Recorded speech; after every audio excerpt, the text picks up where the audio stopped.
By Ashley Halsey. 3. Washington Post. Washington, the Senate on Wednesday gave final approval to a long-sought 5-year reauthorization for the Federal Aviation Administration, sending the legislation to the White House for President Donald Trump's signature.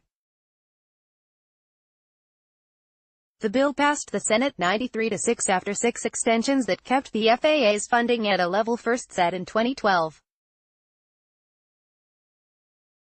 The most recent of them came last week as lawmakers were in turmoil over Supreme Court nominee Brett Kavanaugh. Lawmakers circled back a day after Thursday's tumultuous Kavanaugh hearing to extend funding for weeks so that the FAA didn't run out of cash.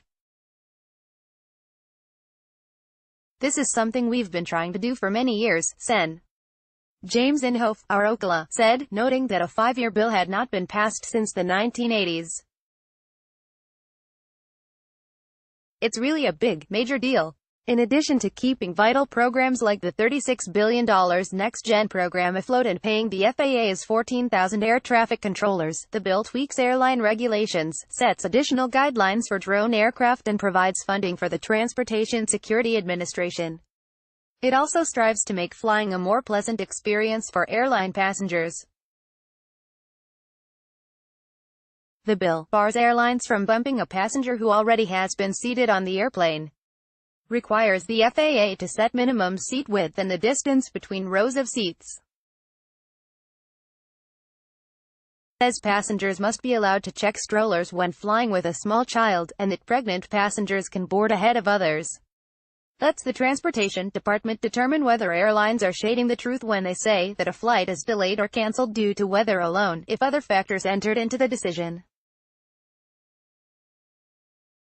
Requires airlines to refund fees to passengers for things they don't receive. Makes it illegal to put a live animal in an overhead bin. This change comes after a dog suffocated in March when a United flight attendant insisted that its carrier be stored overhead rather than underneath the flyer's seat. Creates an aviation consumer advocate. Gives flight attendants a 10-hour rest period between flights, rather than 8 hours, from the time their flight touches down until their next takeoff. Instructs the Secretary of Transportation to create an Airline Passengers with Disabilities Bill of Rights, to ensure they are treated with dignity and respect, that their wheelchairs or other necessary equipment is accommodated, and that they receive appropriate seat assignments. Prohibits cell phone calls on planes. Keeping phone conversations off commercial flights may not be enshrined in the Constitution, but surely it is enshrined in common sense, Sen. Lamar Alexander, R10, said in a statement. "Stop and think about what we hear now in airport lobbies from those who wander around shouting personal details into their phones, babbling about next week's schedule, orders to an assistant, or arguments with spouses." A provision that could have curbed airline fees was cut from the bill in the House Senate Conference Committee. It would have designated the Secretary of Transportation to determine whether fees were reasonable and proportional to the cost to the airlines for the service. Removal of the $2.86 billion in ticket change fees and almost $4.6 billion in baggage fees was the #1 objective of airline lobbyists, and their success was lamented Tuesday by one of the provision's authors. "The airline lobby knew they could count on Congress to do their bidding," said Senator Edward Markey, D-Mass, who voted against the measure. "This is price gouging in its purest form." The bill sent to the White House also instructs the FAA to prepare for a return to supersonic air travel and to create an Office of Spaceports. The Office of Spaceports would provide oversight for the state and local concerns that have been launching rockets, most of them privately owned, into space.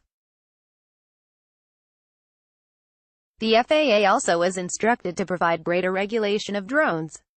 The bill would allow the government to shoot down a drone that it is identified as high-risk, a potential target for unlawful unmanned aircraft activity. It provides grants for airports and allows them to use third-party facilities to train bomb-sniffing dogs rather than relying solely on federal training facilities. Yes, they are a deterrent in and of themselves. Sen. Maria Cantwell, D-Wash, said on the Senate floor, and they help us speed up lines, but they also are there to detect the use of explosives or other materials, and they are doing an unbelievable job. The bill also tells the FAA to take a thorough look at cockpit security, considering whether a protective screen might be put in place when pilots use the restroom at the front of the plane.